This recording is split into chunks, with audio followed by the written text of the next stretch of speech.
Iran has issued an arrest warrant for Donald Trump and 35 others over the killing of top general Qasem Soleimani. Iran's top security and intelligence commander was killed in a US drone strike in January. The White House alleged he was responsible for masterminding attacks on American forces in the Middle East. Tehran has sought Interpol's assistance to detain the US president, but the global police agency hasn't commented on the arrest warrant just yet. An Iranian prosecutor says the country will pursue Trump's prosecution even after his presidency ends. But former ambassador to the US and our US political contributor Joe Hockey says the threat should not be taken too seriously.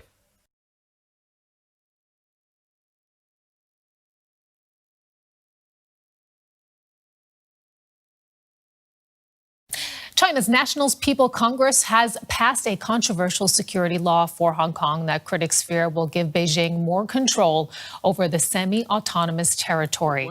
A standing committee of the Congress unanimously approved the bill. Beijing says it aims to tackle sedition, subversion, terrorism, and collusion with foreign forces. It has drawn international criticism for being at odds with the one country, two systems policy agreed by China when it took control of the former British colony in 1997.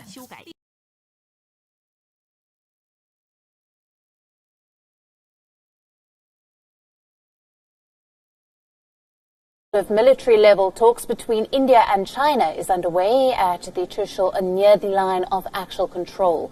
The first round of talks was held on the 6th of June and the second round on the 22nd of June.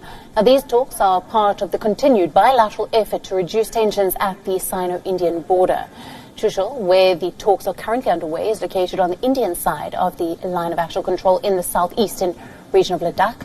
On the diplomatic front, French Defence Minister Florence Parly wrote to Rajnath Singh expressing sorrow over the death of the 20 Indian soldiers at Galwan Valley. She conveyed the support of the French armed forces to the Indian Army and the families of the martyrs.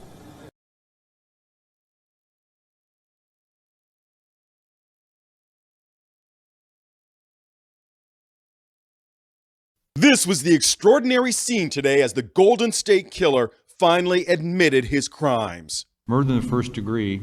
How do you plead? Guilty. The court hearing took place in an unusual setting, a ballroom at Cal State Sacramento, moved there because of social distancing regulations and the number of victims and their families attending.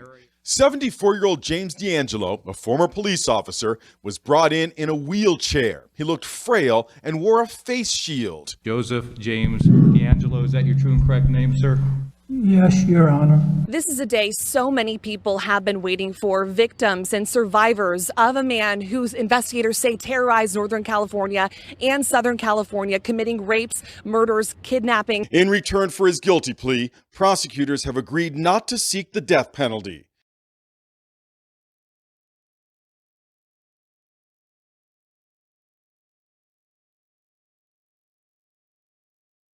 All right, so that was the spokesperson of the Chinese Ministry of Foreign Affairs, Zhao Lijian, stating that China is concerned and is presently studying the developments that have taken place. Now, TikTok, UC Browser, WeChat, Weibo, Viva Video, WeSync, ShareIt, Beidou Maps are some of the 59 of the apps that have now been banned by the Indian government. Now, according to experts, this is going to be a major blow to China's digital Silk Route. Now, India has said that these apps are engaged in activities that are said to be prejudicial to the sovereignty and integrity of India. New Delhi has said that the move will safeguard the interests of crores of Indian internet users. It is a massive move, and in many ways, it's also unprecedented in recent history.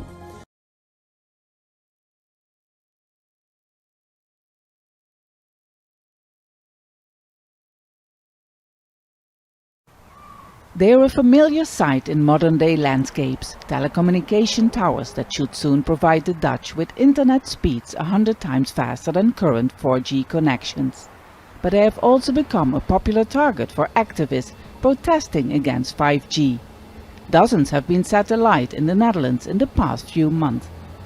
While protests and the COVID-19 pandemic have delayed the introduction of 5G in other European countries, the Netherlands has given the green light. The applications the Netherlands is keen to develop with 5G are self-driving cars, robot arms in hospitals and feeding cattle with drones in agriculture.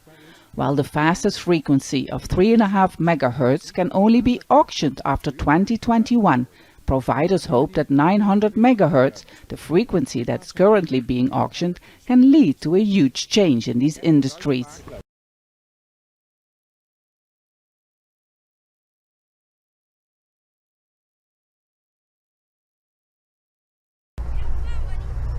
Beheadings, kidnappings and torching of homes is what these people fled.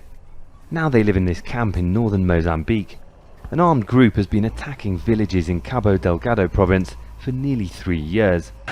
The army's been fighting back, but information is scarce. Journalists and researchers found in the conflict zone are arrested. So social media videos, like this one filmed by a soldier, are all that can be seen from outside. And it hasn't been going well for the army. This one, posted by fighters from the armed group, shows a military vehicle they captured. For 2 years, the group attacked only remote villages and said nothing. Then, 3 months ago, it started attacking and briefly occupying towns. In this message, a fighter rejects the government and calls people to fight under an ISIL flag.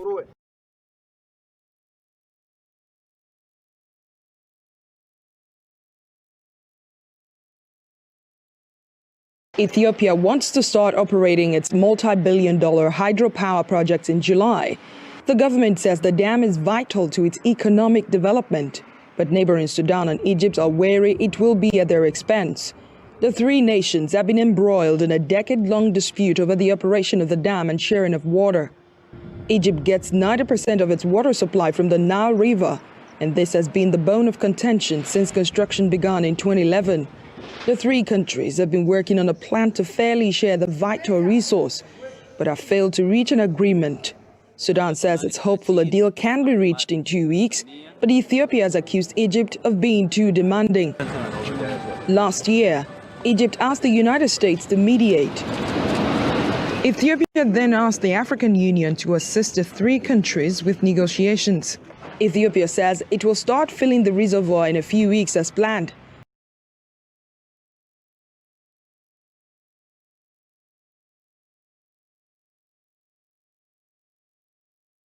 The 4 ex-police officers involved in a deadly arrest that triggered a wave of race protests across America have appeared in court.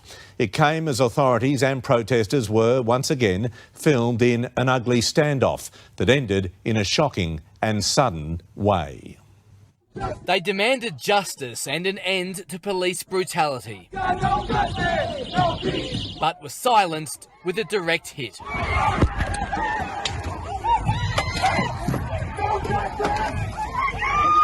Officers in Detroit accelerating through protesters after they were surrounded. In Minneapolis, where the death of George Floyd reignited the Black Lives Matter movement, the 4 officers accused of killing him faced court.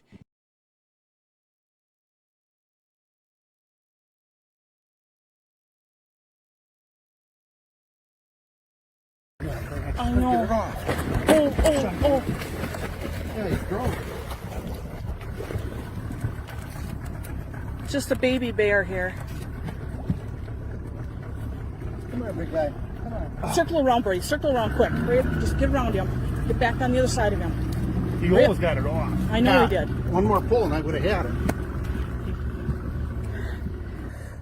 Can't let him get out short. We won't let him get it off. Yeah, and we won't. Yeah, not only won't.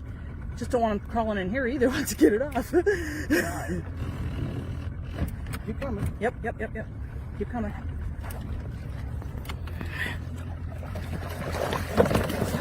Yes. Gotcha. Yeah, go. We saved our little bear. Good job, buddy. Swim happy.